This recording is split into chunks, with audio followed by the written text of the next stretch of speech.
Morning everyone, आप सबों का इस अमेजिंग प्लेटफॉर्म NCERT मस्ती में स्वागत है। जैसा कि हम पिछले वीडियो यानी पार्ट 1 में बात किए थे काइनेमेटिक इक्वेशन के बारे में, तो काइनेमेटिक इक्वेशन का फर्स्ट पार्ट यानी V बराबर U प्लस AT हम पिछले वीडियो में प्रूव किए थे और आज लेकर आ गए हैं उसका सेकेंड पार्ट। और हमको प्रूव करना है सेकेंड S बराबर UT plus half AT square को हम प्रूव करेंगे कैलकुलस मेथड के द्वारा, जहां पे S क्या है, डिस्प्लेसमेंट है, U इनिशियल वेलोसिटी है, T टाइम है और F यहाँ पे एक्सेलेरेशन है।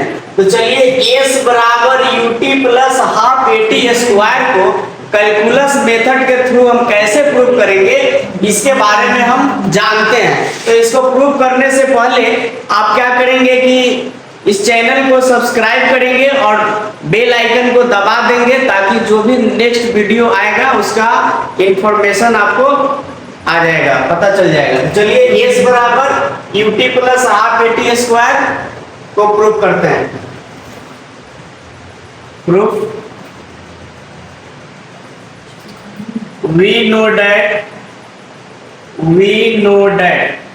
देखिए हम जानते हैं कि एक फॉर्मूला होता है V बराबर ds बटा dt, V बराबर ds बटा dt यानी V वेलोसिटी हो गया, S डिस्प्लेसमेंट हो गया, यानी change in displacement with respect to time is called velocity. यानी समय के साथ यदि वस्तु के विस्थापन में परिवर्तन हो रहा है तो उसको हम वेलोसिटी कहते हैं। अब यहाँ पे D जो लगा हुआ है, फिजिक्स में D का मतलब होता है इंस्टेंटेनियस, यानी क्षण भर के लिए अगर कोई वस्तु अपने पोजीशन में चेंजिंग कर रहा है तो उसमें कुछ समय लगेगा और उसको हम बोलेंगे वेलोसिटी। तो इसको इंस्टेंटेनियस वेलोसिटी भी बोल सकते हैं। तो V बराबर ds बटा dt होता है। अब पिछले पार्ट 1 में हम लोग बात किए थे V बराबर, यहाँ देखिए V बराबर U प्लस AT, ये फॉर्मूला होता है। तो यहाँ से इस V के जगह पर हम इस फॉर्मूले को प्रूव कर देंगे, यहाँ पे लिख देंगे U प्लस AT को। तो यहाँ जो V है इसके जगह पर हम लिखते हैं U प्लस AT बराबर हो जाएगा ds बटा dt, या इसको हम ऐसे लिख सकते हैं U plus AT into dt equal to ds। ये हो गया हमारा समीकरण फर्स्ट। अब देखिए when t इक्वल टू 0, जब समय 0 था, देन इनिशियल डिस्प्लेसमेंट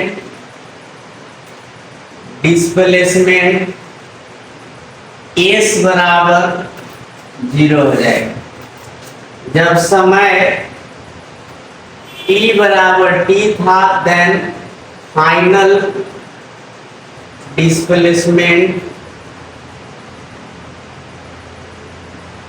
S बराबर S हो जाएगा। यानी जब वस्तु का समय क्या था, 0 था, तो उस समय उसका विस्थापन जो था, प्रारंभिक विस्थापन जो था वह 0 था, और जब समय में कुछ चेंजिंग आया यानी समय t हो गया तो उसका फाइनल डिस्प्लेसमेंट जो हो गया वह S हो गया। अब ये जो समीकरण फर्स्ट है इसको हम इंटीग्रेट करेंगे। यहाँ लिखेंगे now integration in equation first we get. अब इक्वेशन फर्स्ट को हम क्या कर रहे हैं, इंटीग्रेट कर दिए।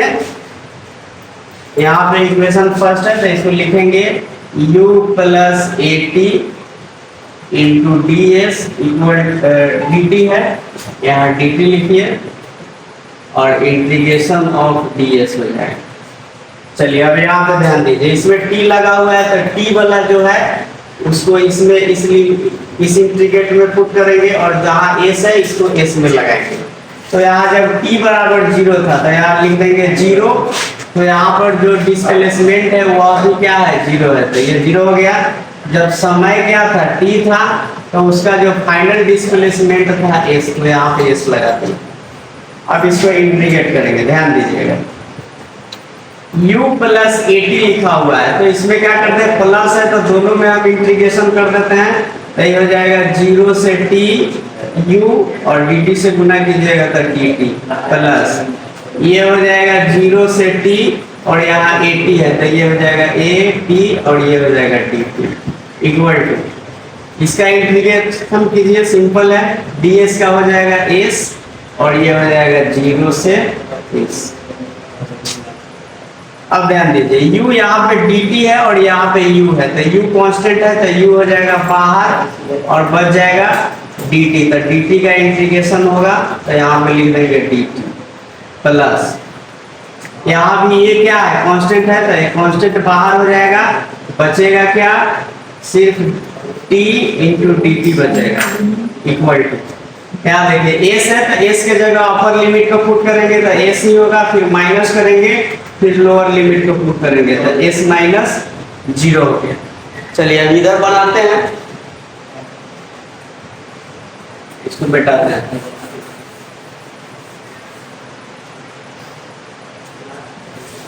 अब ध्यान दीजिएगा वहां से यहाँ पे है u और dt है तो dt का जो इंटीग्रेशन होगा वो हो जाएगा t, तो लिखेंगे u इंटू t और ये हो जाएगा 0 से t प्लस a बाहर है तो a को बाहर कीजिए और यहाँ पे t है तो इसका t का इंटीग्रेट कीजिएगा तो ये हो जाएगा t 1 प्लस 1 बाई 1 प्लस 1 और ये हो जाएगा 0 से t बराबर s माइनस 0 है तो x आ जाएगा। अब ध्यान दीजिए इसको हम कैसे बनाए हैं, एक फार्मूला होता है x के पावर n dx बराबर होता है x के power n plus 1 by n plus 1, इसी फार्मूले पर उसको बनाया है। तो ये है क्या, t का इंटीग्रेट करेंगे या dt है तो t के पावर क्या है 1 है तो इसको हम क्या लिखेंगे t के पावर 1 प्लस 1 बाई 1 प्लस 1, तो वही लिख दिया है। t लिखने का मतलब है कि t के पावर 1 छुपा हुआ है तो t के पावर 1 प्लस 1 बाई 1 प्लस 1।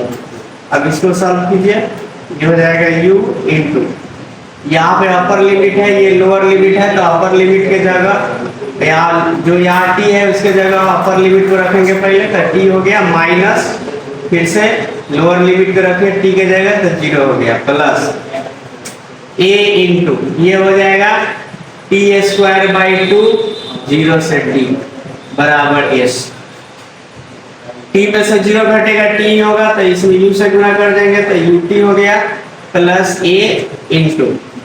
अब ध्यान दीजिए यहाँ पे अपर लिमिट क्या है t है तो इस t के जगह पर अपर लिमिट रखे t का स्क्वायर बाई 2 माइनस फिर करेंगे फिर t के जगह पर लोअर लिमिट तो 0 का square by 2 equal to s, तो ये हो गया क्या ut plus a into t square by 2 minus 0 बराबर s, या यहाँ से ऐसे भी लिख सकते हैं ut प्लस 0 घटाइएगा इसमें से तो ये t स्क्वायर बाई 2 बच जाएगा तो ये हो गया कितना 1 बाई 2 at स्क्वायर बराबर s लिख सकते हैं, या इसको ऐसे भी लिख सकते हैं s बराबर ut plus half at square. चलिए यही हमको प्रूफ करना था, s बराबर ut plus half at square proof हो गया।